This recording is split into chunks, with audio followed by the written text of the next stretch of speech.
Every team, every topic, everywhere. This is Believe.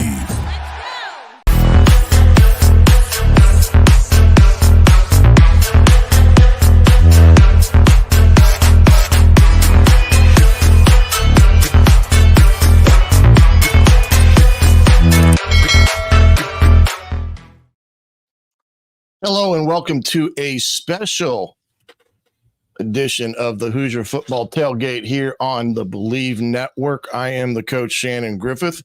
As I mess with my camera to get myself into focus, I guess you could say, but this is a special edition of the Hoosier Football Tailgate.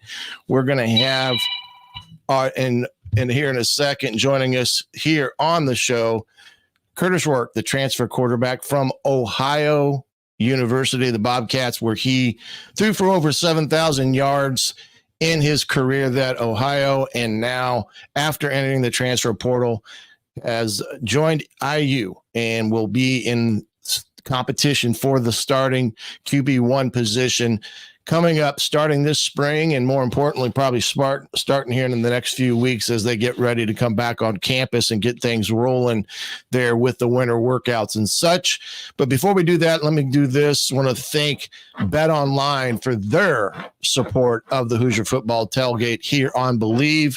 Bet Online is your number one sports source for all things sports wagering, as UCAT NCAA football in full gear now with the bowl championship series going on, as well as the playoffs, which will start here in another week. But many bowl games to bet on, as well as the NBA, NHL, college basketball, you name it. Bet Online's got it all the way up for your betting lines, over-unders, all types of parlays and things of that magnitude.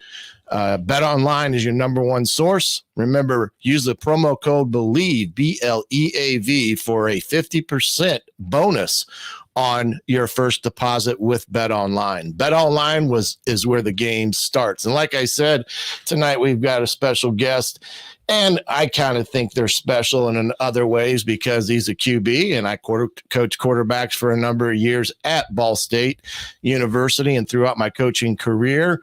Going to bring on the young man from Ohio U. There he is. So far, so good here, Mr. Rourke. I've got it working, I guess you could say. But thanks for jumping on here tonight. I know this is a busy time of year. Happy New Year to you. And I know that you're probably gearing up to get yourself down to campus there in Bloomington. Yeah, absolutely. Thanks for having me, Coach Griff. I appreciate it. Well, let's do this. Let's talk about, now you are from Canada. Now, give us in relationship for us here in North America, whereabouts you're located, and then we'll go from there and talk about your journey to OU. Sure. Yeah. So I grew up in the province of Ontario, which is in a city of Oakville, which is about 45 minutes from Toronto. A lot of people know Toronto, and so I kind of lived in the outskirts of Toronto. About 3 years ago, family moved way out west to be close to my mom's side, and we live right above Seattle in BC, Vancouver, BC, and that's where home is right now. So you're out on the West Coast right now. I am. Now, yeah. So you got a little trip to make. I guess it's a couple flights. Yeah. Now, are you back home near there now for the holidays? Is that kind of where you're at, or are you back around at OU getting things ready to move out to Bloomington? Yeah, so I went home for Christmas and able to spend some time with my family up in Shuswap and be able to, and then a couple of days ago flew back down to Cincinnati, to where my fiance is from, and then going to go down tomorrow to move out the rest of the stuff out of OU, and then drive to Indiana in the new year. So it's all coming together. So gonna be going from being I guess you could say a Buckeye to a Hoosier, I guess now. So exactly. Welcome to the Indiana and being a Hoosier. Now, let's talk about your journey to OU. Give us a little insight on Canada and the football up there, and kind of how was it that you ended up OU? Now, I know you followed your brother there. Is that correct? Yes, sir. It turned out to be that way. Okay. So give us a little insight on Canadian football, high school wise, and, kind of what led you to OU, and for that matter of fact, your brother as well. Yeah. So my brother and I had different routes to OU. I'll stick with mine to start. And so I played Canadian football rules all throughout high school, with bigger field, three downs, all that fun sort of stuff. But being playing football in Canada, it's kind of hard to get recruited, especially to bigger universities down south and colleges. And so kind of having my brother there already kind of got the foot in the door with Ohio. And so I had to go to a bunch of camps, kind of send film every week, just like everybody else. But the only connection that I had was through OU, and because my brother was there. And so that was really nice to kind of get things started. And it was great because they took a chance on me, took a chance on the player I was, and didn't just take me because of my brother's success that he's had there. But I only had two offers, or one official, and then some other interests from MAC schools. But really grateful for OU and taking that chance on me and helping me, continue my career and ultimately closer to my dreams. So Yeah. When I was at Ball State recruiting, Canadian recruiting had just started to kind of, I guess, make its way into college football. Based on some of the things that were happening up in the Ontario area and things of that magnitude, like you mentioned, some camps and things of that nature. So it's been happening for quite a few years. There's a lot of good football players in Canada. And while it's a little bit different to a degree, I know that Western Michigan, when I was coaching, had some players playing that came from the Canadian, high school leagues up there. So while it's not, a common place that people go to recruit, it's kind of one of those hidden gems in some respects, because there's been a lot of really good football players that have made their way into the States to play football. And I think some of a success out west as well, if I'm not mistaken. Would that be a fair assessment? Yeah, absolutely. And every year that goes by, there's some more increase of Canadian talent that comes out. I think the best thing still to do is to for Canadians to go down south for the last couple of years of high school for that extra exposure. But I know at Ohio, at least, we had a coach that was in charge of recruiting Canada as well, which is cool, because I know it's usually just the states, they section off different states and stuff like that. So I think Canada's on the rise, but still a long way to go to fully exceed the exposure. Yeah. Now, what year? Now, was your brother still on the team there at OU when you arrived as a freshman, or had he graduated yet? Yeah, so it was really cool. He was senior. It was his final year, and then I came in as a freshman in 2019.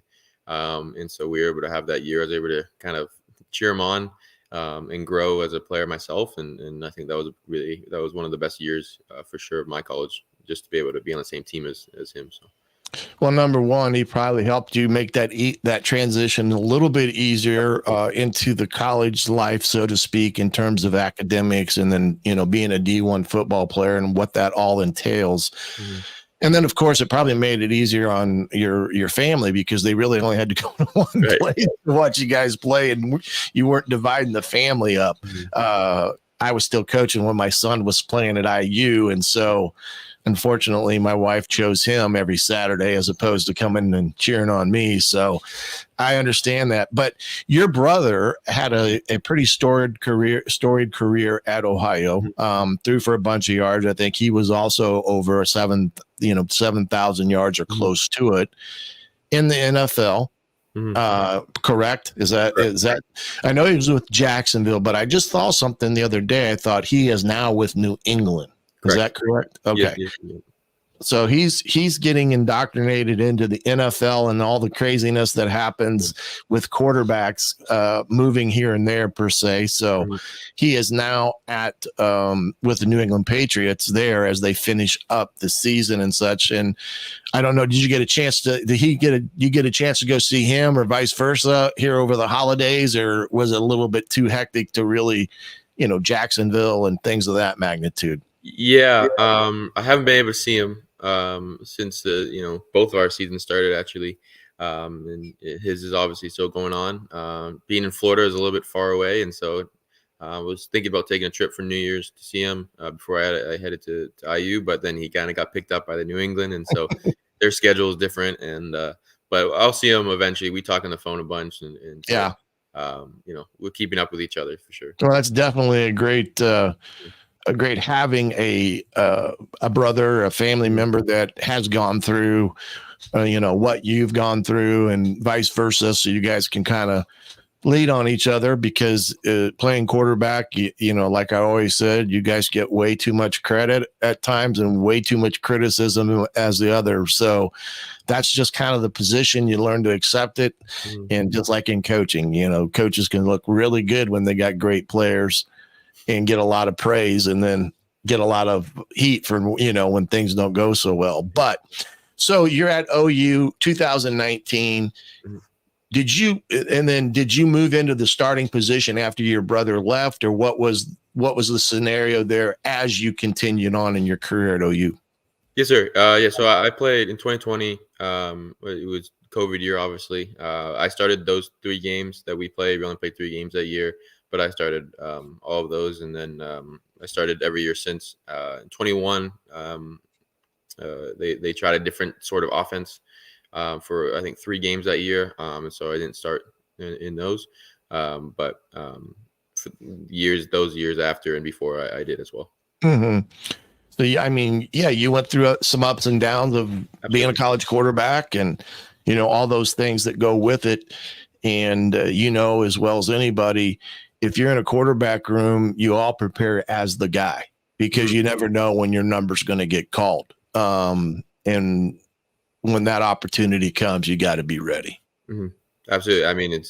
You got to be ready, right? Because you never know what happens. You look in the NFL right now, all the backup quarterbacks that are having to be called. You just got to be ready. So 100%.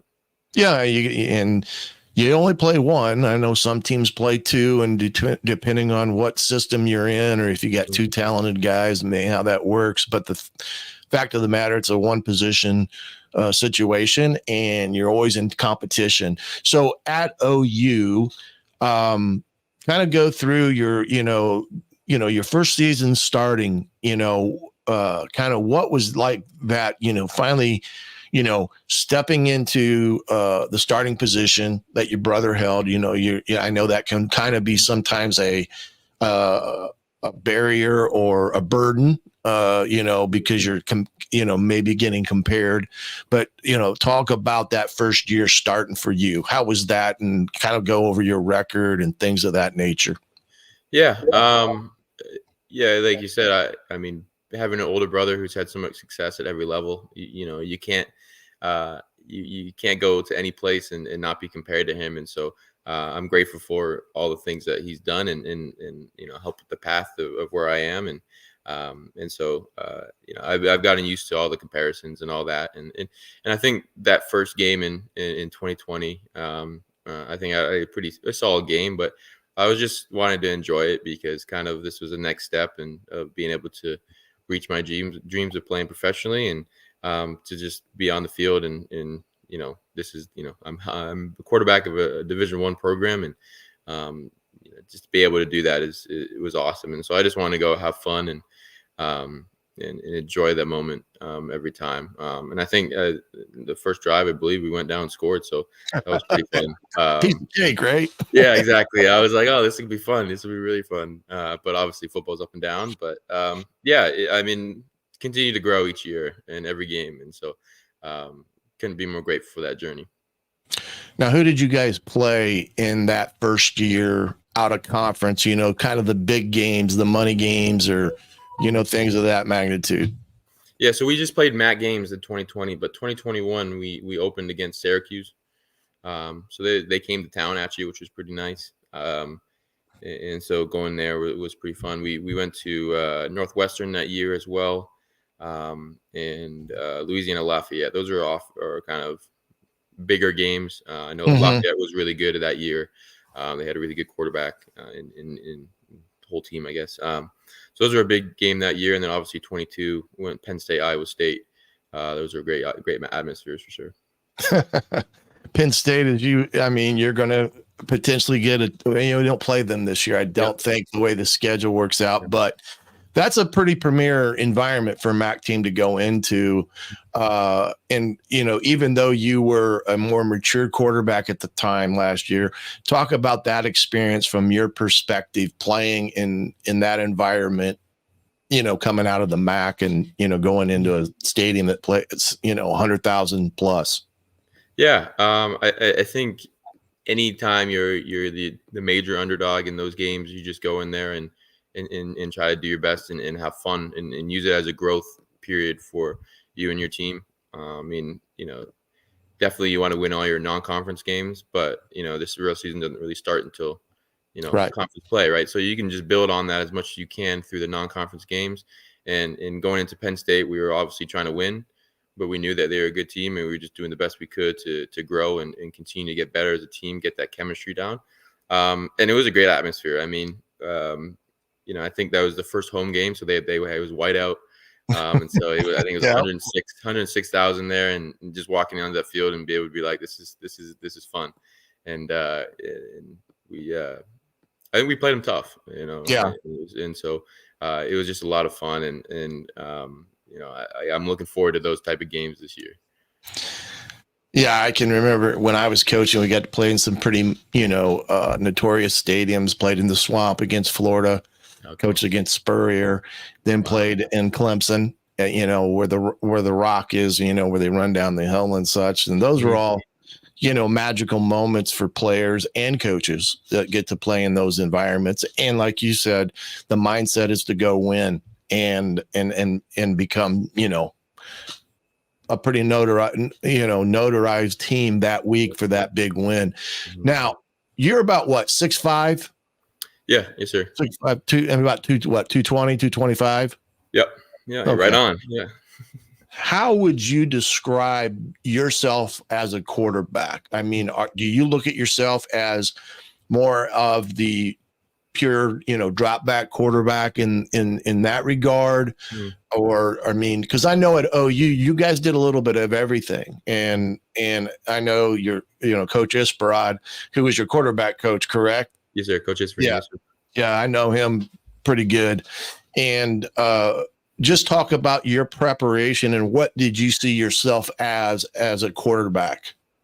Yeah, I think ever since I've been young and growing in my quarterback ability, I've had a talented arm and been able to make some throws that not everyone can make, and so I would definitely categorize myself as a pocket passer, but I like to, and something I've continued to work on every single year, is be able to expand plays and extend plays with my legs and be able to make the plays with my feet. A lot of people look at me as a pocket passer, but I think there's some hidden stats of being able to extend plays, and that's really huge. And so it's something that I've worked on and will continue to work on and being more, working speed and agility and all that. And so that I can continue to do that and continue to make plays, not just in the air, but on the run as well.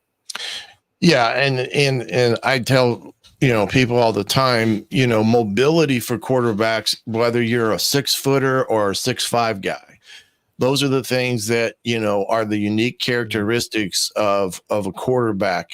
And I think for you being a big guy, watching some of your tape and film, you fit in that mobility category. You talked about extending plays, but I think this goes back to the mentality of a quarterback, the mental preparation and understanding, down and distance in different scenarios. But, 1st and 10 throwing the ball is different than being in a 3rd and long or a 3rd and 7 or 8, right? Because you understand 1st and 10, if it's not there, you can look for those escape routes to, get back to, the line of scrimmage or extend it beyond that.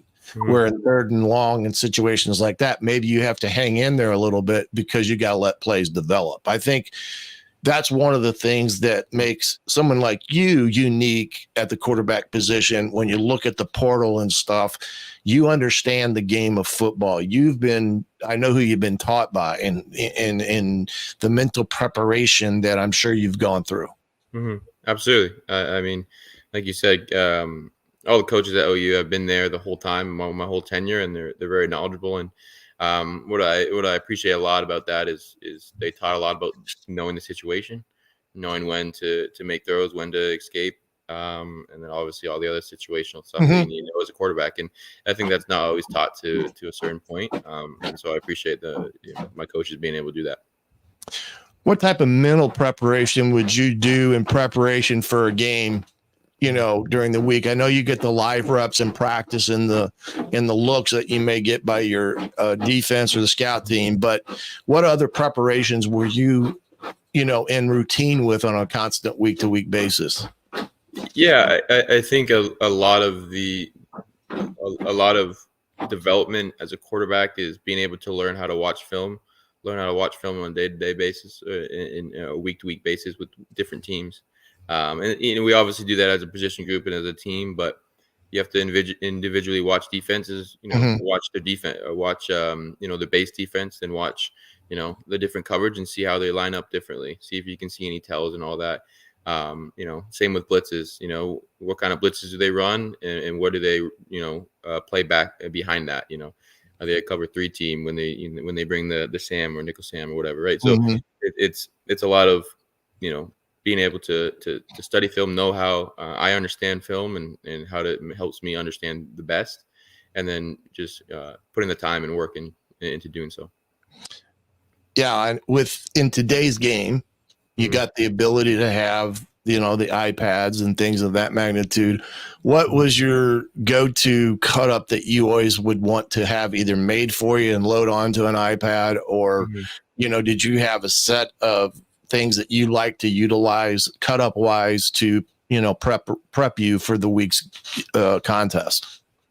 Yeah, I think I would obviously watch the third down was huge for me. Red zone.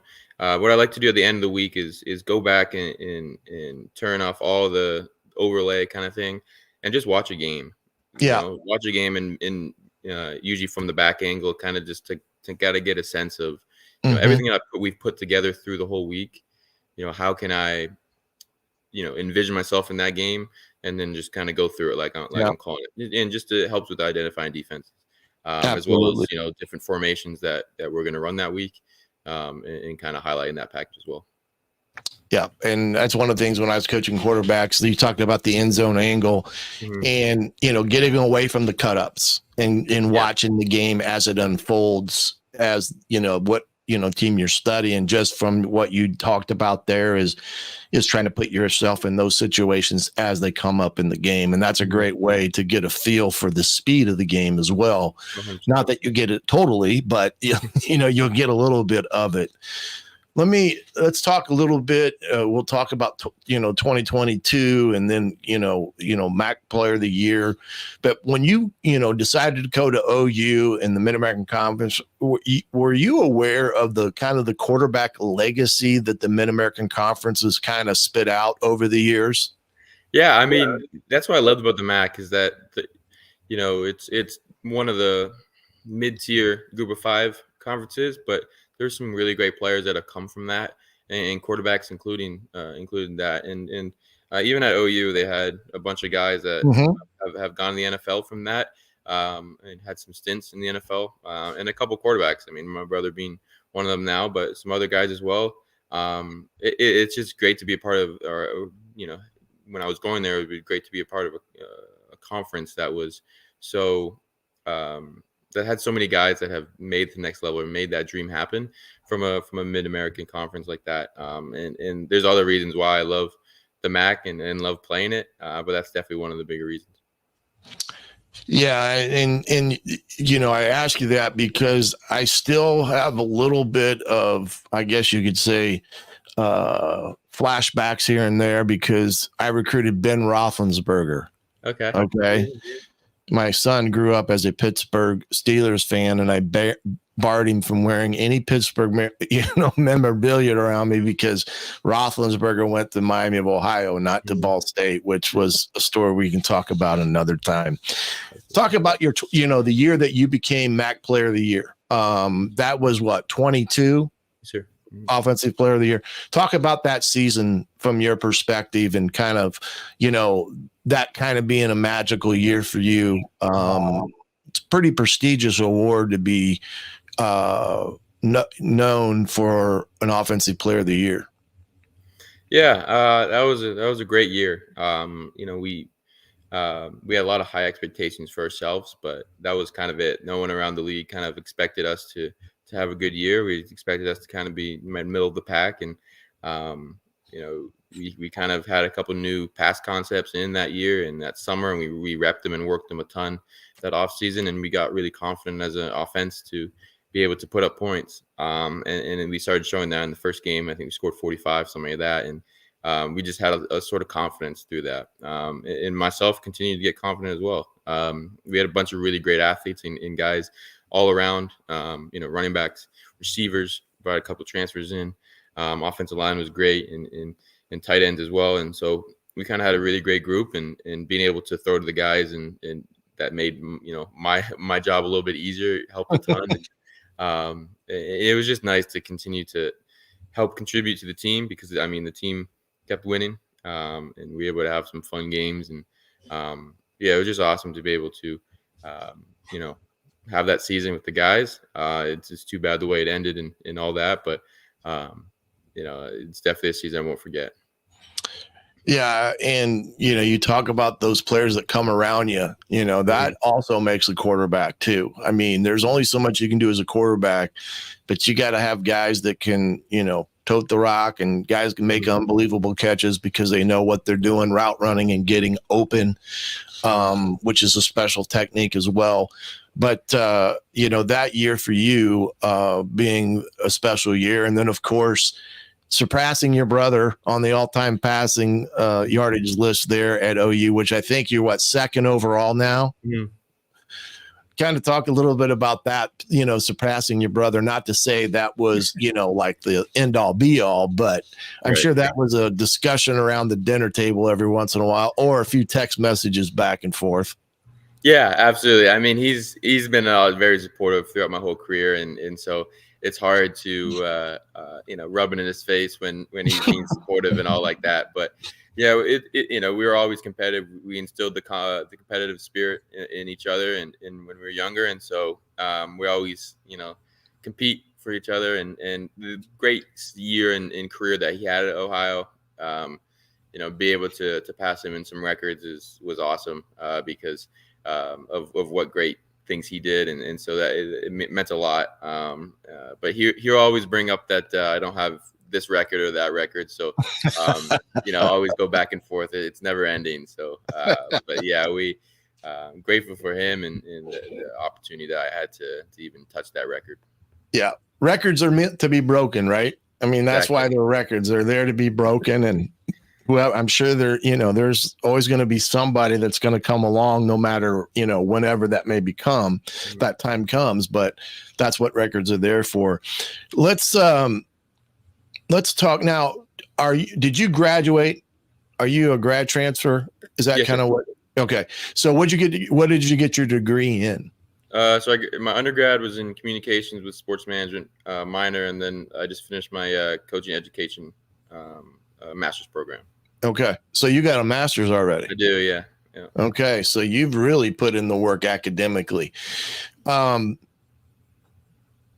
aside, what do you, and I know that playing in the league is always an aspiration for kids that play D1 football and things of that nature. What do you see yourself doing with that degree if you weren't coaching or weren't playing? I've already tried to put things in your mind, I guess. Yeah. I asked myself that a bunch. I know I want to be involved in sports and whatever fashion that is, whether that's in marketing or broadcasting, whatever, but sports has meant a lot to my life and it's taught me a lot of things. And so I know I want to continue to be involved even after I stop playing.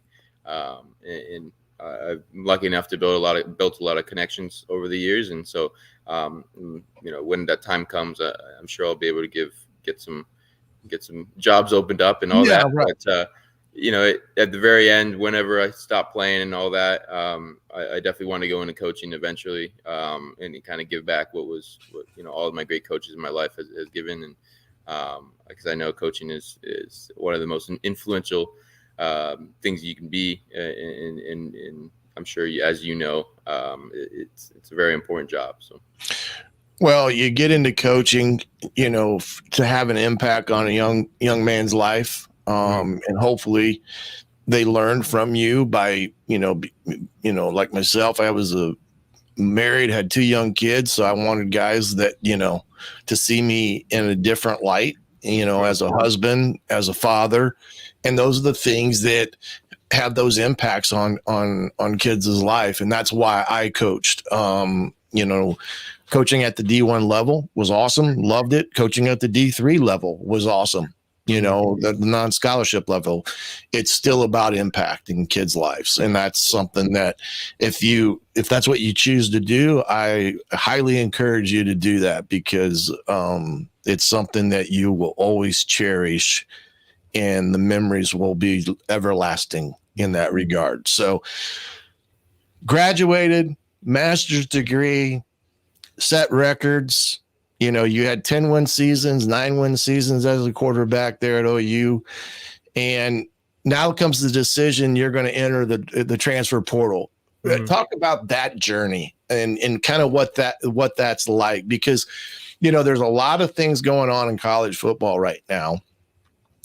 With the transfer portal, you've got name, image, and likeness. You've got, all the different things that are available to guys now. But talk about the transfer portal and kind of what was that like for you? Was it kind of like going all the way back to coming out of Canada, or was it a little bit more realistic this time around, in the sense that you kind of been there, done that type of approach? Yeah, it was a lot. First 2 days there were a lot of phone calls, a lot of Twitter kind of DMs and answering those. And coming out of high school, I was obviously not heavily recruited, and so this was kind of something I wasn't ready for. But it was just super exciting, and being able to talk to the different programs and kind of figure out what path I want to take and what was the best situation for me. Yeah, I mean, right now in today's world of college football, quarterbacks such as yourself are highly sought after, just because I thought Coach Cignetti's one of his answers of what he looks for in guys in the portal, or quarterbacks in general. He looks for guys that understand how to play the position of quarterback. And it's not all about throwing the football. It's about, like we talked earlier, it's the mental aspect of the game. And I think that's what makes guys like yourself very, wanted when you go in the portal. So you get in the portal, you're getting all these contacts. What leads you to Indiana? And what was it about IU that ultimately became, hey, that's where I need to go? Yeah. So I initially, I think it was the second day, I got a message from Coach Tino. He said if I have a time to talk, and I talked to him later that day, and he kind of just it was a different conversation that I had with compared to other schools.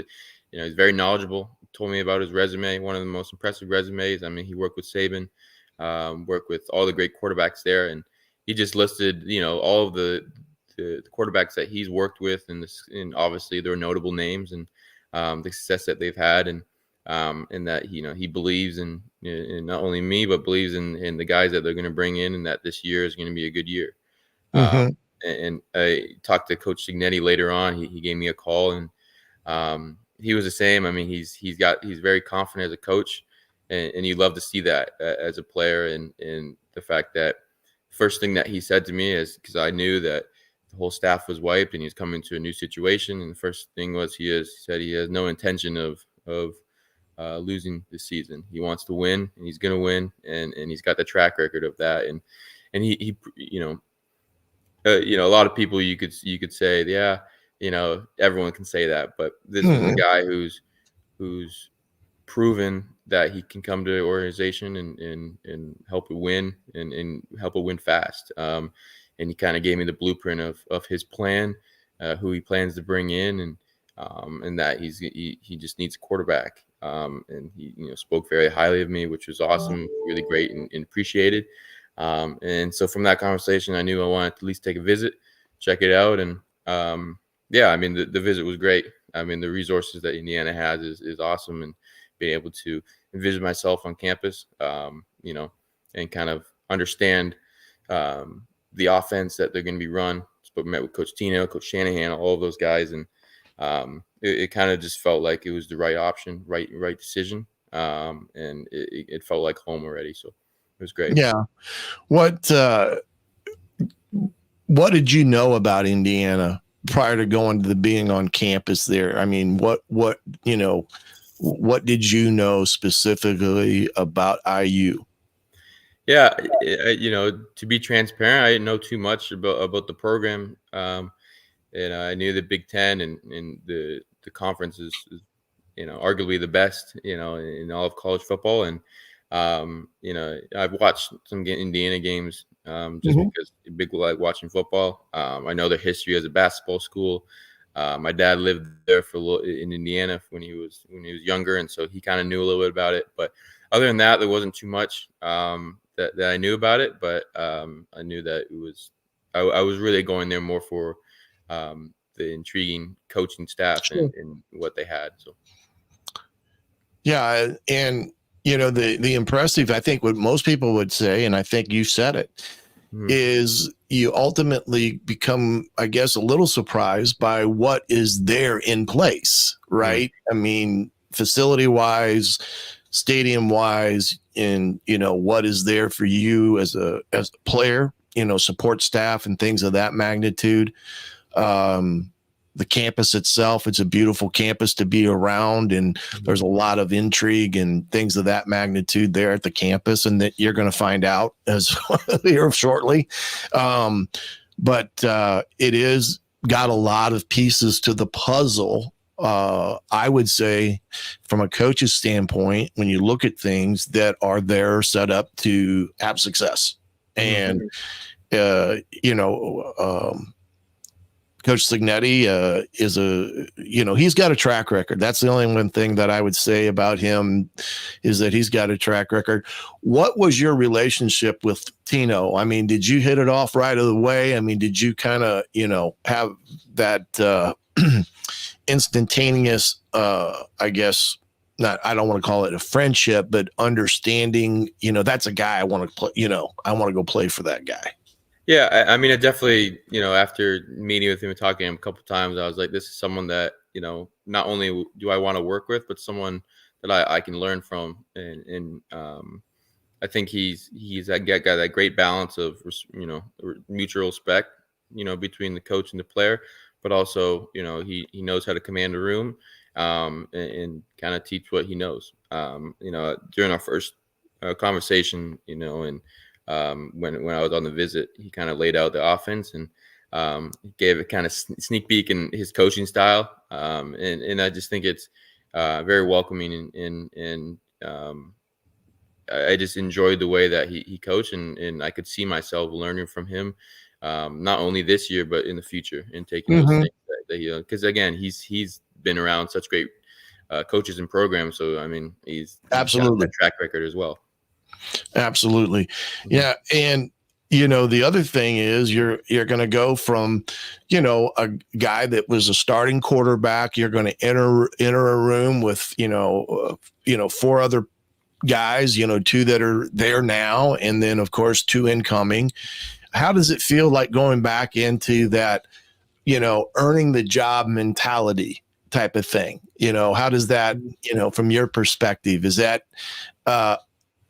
something that you look forward to competing against those guys, or, kind of give me a sense of that mentality walking into that quarterback room? Yeah. I mean, the competition is one of the big things why I love football, because it's a great competitive sport, and that's what helps me grow as a player and as a person. And so, I'm looking forward to the competition, because I know there's going to be great quarterbacks there. And I think every year that I've come into college, I've realized that there's great quarterbacks in that room every single year. And so nothing's going to be handed to you, no matter how many years you started, how many years you haven't, right? Right. And so I've tried to approach every single year as, you got to win this job, and not, you got to maintain this job, right? And so coming in this situation, there's some great quarterbacks that have already been there. I know there's great quarterbacks that have just been recruited and going to come in and as well, and so it's gonna be a really great room to be able to learn from the guys and compete with them, and overall, just as a whole room, help elevate the program entirely.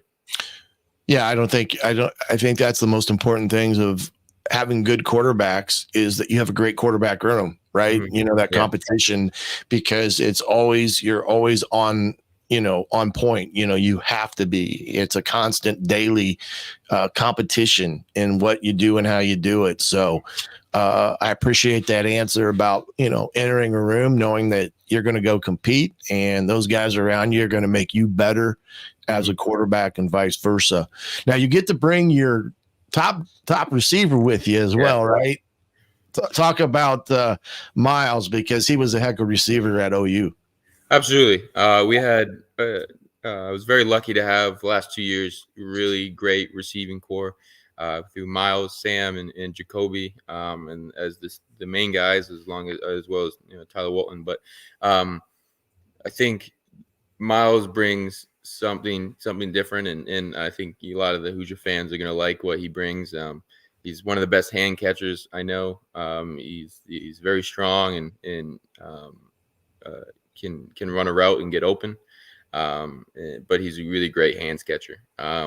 And I think he can also kind of surprise people with his speed sometimes, and that's always a plus. But I think the most important thing, or the best thing I like about him is the fact that he's a hard worker, and his character is one of the best, and I know that's why Coach Cignetti liked him, and I just think that's a positive thing in what you want to do, especially when you're starting a kind of a program and building that up. Having that character, and Miles brings that for sure. Well, you got some other characters in that room that are pretty darn good football players. Donovan McCauley's one of them, of course, and then EJ Williams is another one. And so you're going to have fun as a quarterback. I'm going to tell you, I'd love to have that room to throw to every day out at practice. You there, Kurt? It looks like we may have lost him.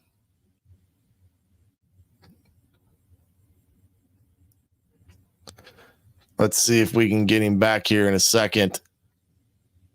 Sometimes this thing does strange things, as we all know, with technology and such. Let's see if he comes back on here in a second. But just to fill it in, he's one of 20 some odd transfers that IU has brought in, and he's going to be a top guy at that position, and he's going to, let's see if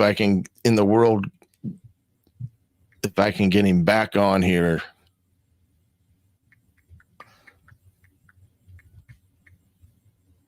But like I was saying, he is going into a situation in a quarterback room that is going to have a lot of talent in, with Taven Jackson, Brock Lowry being there. And then, of course, our Mendoza coming in as a true freshman. And then Tyler Cherry, the 5-star recruit out of Center Grove, is also going to be in that room as well. So there's going to be a lot of competition for Kurtis, but as you can see, why somebody like Coach Cignetti and Tino, the quarterback coach, like this young man, very intelligent, graduate, undergrad, and got his master's.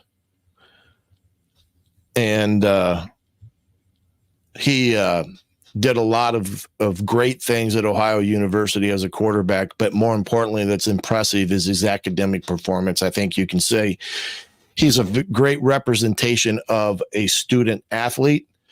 And I think in some respects, that's another attractive thing about a guy like Kurtis is that, he takes care of his academics and he's well respected, not only on the field, but off the field as well, academically speaking. We're going to wait for him a few more minutes. He just texted, said he's going to try to jump back on his phone as we try to get everything situated here with this technology, but do appreciate him taking time out, jumping on here on the Hoosier Football Tailgate on the Believe Network. He's going to be a fine young man to watch. Let's see.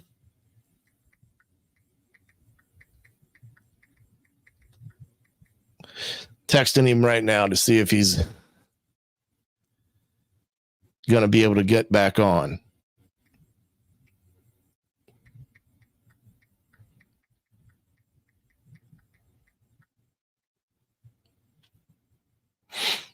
But like he was saying, he's got, the wide receiver from OU that's transiting with him, 1,000-yard receiver. Miles Cross is 6'1", 195-pounder from OU as well. He had over 1,000 yards there, and I think we're going to get him back. There he is. He's back. Hey, it worked. Sorry about that. Oh, that's okay, my man. And I was just going to say, if you couldn't, that's all right. We're going to finish up here shortly anyway, because I've had enough of your time, and I'm sure you're ready to chill out some more. But we were talking about the wide receiver room that you're going to have the opportunity to be throw to. Miles, of course, coming with you from OU. Have you had a chance to talk to any of those guys on the, that are a part of that wide receiver room? Yeah, obviously spoke to Miles, spoke to Donovan as well. And I spoke to him on my visit, but also, reached out to him as well. We talked a little bit since, both the news, as well as the week transfer receiver as well. Spoke to him, and then little brief introductions as well. But I'm looking forward to meeting everybody kind of when school starts next week. Yeah, you got Keyshawn Williams from Wake Forest, as well as Miles Price from Texas Tech was another transfer. The Zach Horton, the big tight end from James Madison, which I'm sure you'll get familiar with what they like to do as an offense. And then, of course, some big boys up front that are coming back and transferring as well. And coached by, I call it a legendary coach, Coach Bob Stead, the offensive line coach there. He's a very good offensive line coach in the Big Ten and very well known for his technical teachings and getting offensive linemen ready to play in the Big Ten.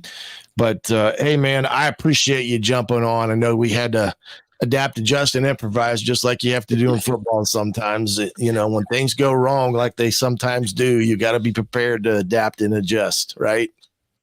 Yeah, I appreciate you hanging on. That was definitely an adversity moment right there. That's right. That was a kill audible right there in the middle of the interview. We had to kill it and find another run play to run. So I appreciate it, Kurtis. I wish you all the best. I'm sure I know a lot of Indiana fans are looking forward to watching you come in and compete and see what all happens with this Indiana football team. But you're absolutely correct. Coach Cignetti's a guy that just getting to a bowl game is not going to be something that he's shooting for. He's shooting for something more than that. And I hope it's a special ride for you. And I'll try to stay in touch with you throughout the year. But good luck. And I know you said you have a fiance, right? Yeah. When's the wedding date? That's in February, so it's coming up. It's coming up. Next February or this February? This February. Oh my goodness, you're gonna something days away. Yeah. Oh my goodness, is she ready to be in this whirlwind with you? Oh yeah, she's been great. She's been great the whole process. She's excited to be a Hoosier affiliated, I guess. Now, is she an OU grad? Yes, sir. Yeah. Okay. She's OU grad, but she's had aunts that are IU grads. So there you go. Oh, so she's probably a little bit more aware of Indiana than you are in some respects. She was going into it. Yep, she was. Yeah. Well, I wish you nothing but the best, young man. And I'm sure the people that get a chance to tune in and watch this tonight or later will find out exactly what Indiana's getting in the quarterback room. And that's a gentleman and a young man that defines student athlete, getting your degree done and chasing a dream. And I wish you nothing but the best chasing that dream, and look forward to watching you play this year. Yes, sir. I'm looking forward to it. Thanks, Coach Rip. All right, buddy. Good luck. Tell Coach Haynes, that's your defensive coordinator, I gave him his first start in college football. So I have a great eye for talent. That he can't do any special blitzing when you're, whether it's 7-on-7 or 11-on-11. Tell him that I told him that. All right. He'll get a kick out of that because the offensive coaches running those drills are always advantage offense. Don't give those defensive guys any leeway, because they'll bring some type of blitz that you're not ready for. That's right. I'll let them know. All right, Curtis. Hey, safe travels and good luck this spring. I know you're excited to get involved with everything, but best of luck, young man. Thank you. Yeah, can't wait. Thanks, Coach. All right, buddy. Thank you. Kurtis Rourke, Ohio Bobcat transfer, quarterback, an impressive young man, threw for 7,000 plus yards, 2022 MAC Player of the Year. Just a great resume. And as you can see there, a great young man with his head on his shoulders. And I think that it's going to be an interesting spring this year in competition. And, wish him luck with his wedding coming up in February, and then getting there at IU and getting things rolling. But appreciate him jumping on here this evening, kind of threw it together there. But, like to, thank him. And again, thank Bet Online for their sponsorship of the Hoosier Football Tailgate. Thanks for watching. I'm the coach, Shannon Griffith. This has been the Hoosier Football Tailgate on the Believe Network. Good night, everybody.